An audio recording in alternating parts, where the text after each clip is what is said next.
Happy Halloween, everybody. My name is Lori and welcome to the Icing Artist. So this week I'm going to teach you guys how to do a 3D character. I'm starting off with a soccer ball cake pan. I'm going to build my character on this pan so that way her legs will kind of go to the same slope. I'm going to start off with 2 ounces of skin tone fondant, and I'm just going to start to create this shape. To create skin tone fondant, you can make a combination of yellow and pink food coloring, or you could use copper. I'm just going to make sure it has a nice flat base to sit on.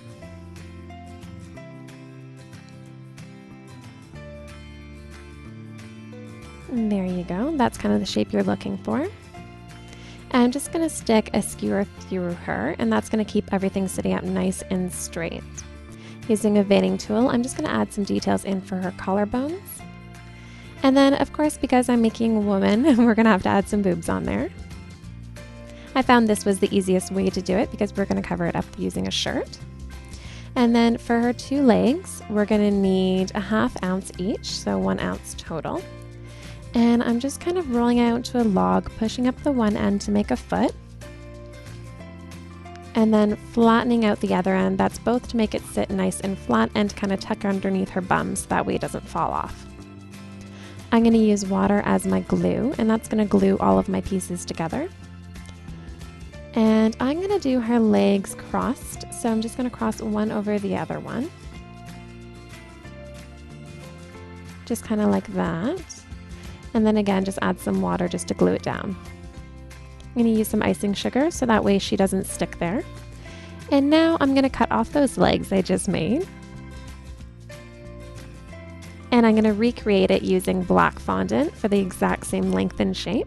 And then add a little heel on there. And this is going to be for my boot. Now to kind of make sure my boot doesn't fall off, I'm just going to stick a 1/2 toothpick into it. And then glue it together using some water. Make sure it's nice and stuck. And then I'm going to add another little strip of fondant kind of going around it, and that's going to cover up the seam and add an extra detail onto your boot. Now I'm going to use purple for her shirt. So I'm going to cut out a strip like this and then kind of cut just a slight little triangle out of the center, and that's going to be for the front of her top.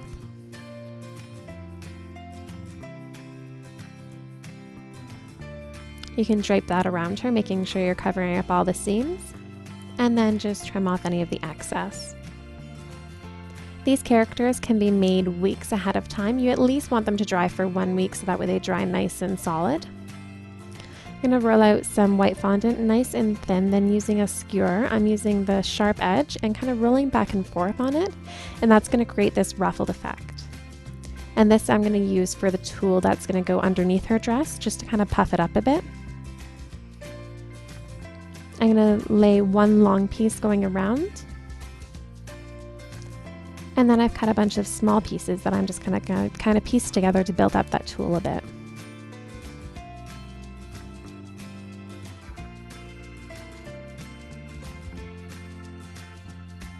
Now using a 1.5 inch circle and a 4 inch circle, I've rolled out some black fondant. I'm going to cut out the large circle.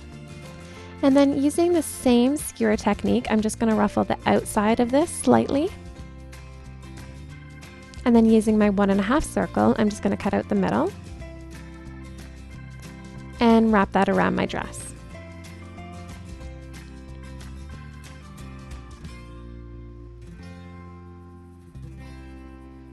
And then again, to cover up the seam, I'm just going to use a thin strip of purple fondant.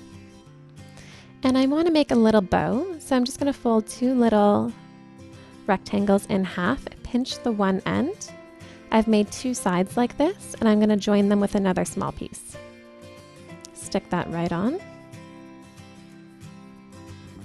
Now for her arms, you're going to need 2.1 ounce balls of fondant. I'm just going to roll that out into a slight log. Again, push down the one end, just like we did the leg. And the other I'm going to push down slightly and then make a couple little cuts for her hand.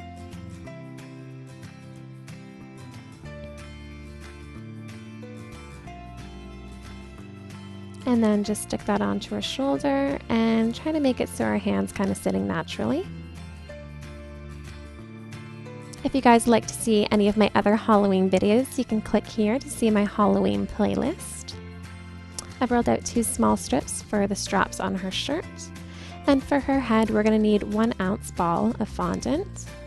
I'm just going to roll it so it has more of a slight oval shape.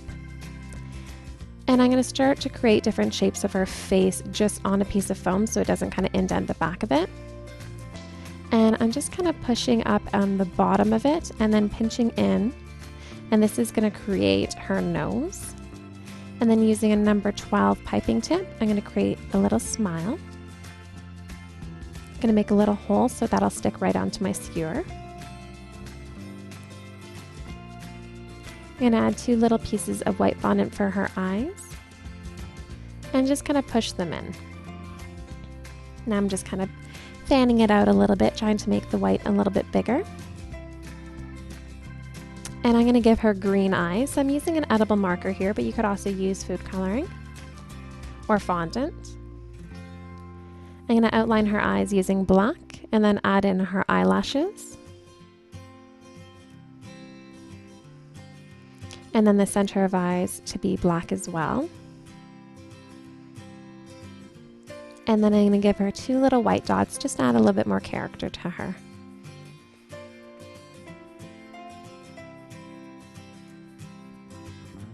Now using some pink color dust, which is also edible, I'm just going to use a very slight amount and just give her some little bit of rosy cheeks. I'm going to wet the top of her head, so she's no longer going to be bald. We're going to give her some hair.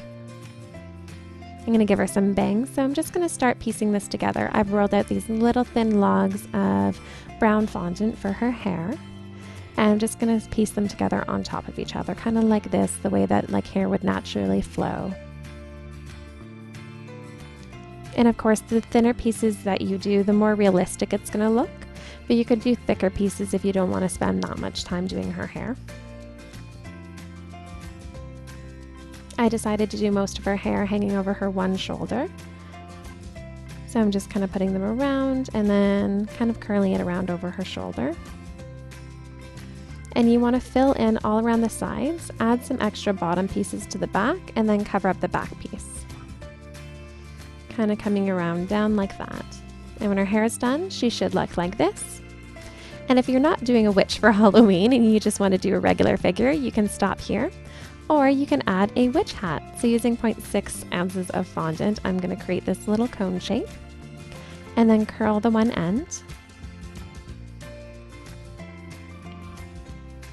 I'm going to use 3 inches cutter, cut out a black circle. Using a toothpick, I'm just going to add that into my little cone, get that ready.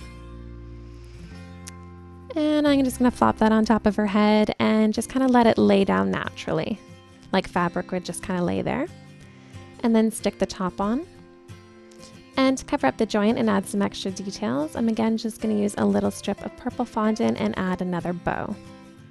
Now to go the extra mile, you guys can make this beautiful pumpkin cake and sit her right on top. So if you'd like to see how I made this pumpkin cake, you can click here.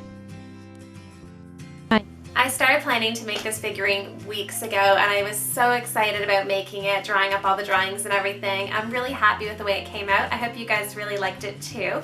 And if you'd like to see any other 3D figurines, please leave me a comment below and let me know. And if you really like this video, don't forget to share it on different social medias and leave me comments and give it a nice thumbs up because that really helps me out. If you're not currently subscribed to my channel, hit that subscribe button because I put out lots of videos. I've got over 100 videos on my channel, lots of cake decorating stuff, and you're not going to want to miss it. Thank you guys so much for watching and happy Halloween.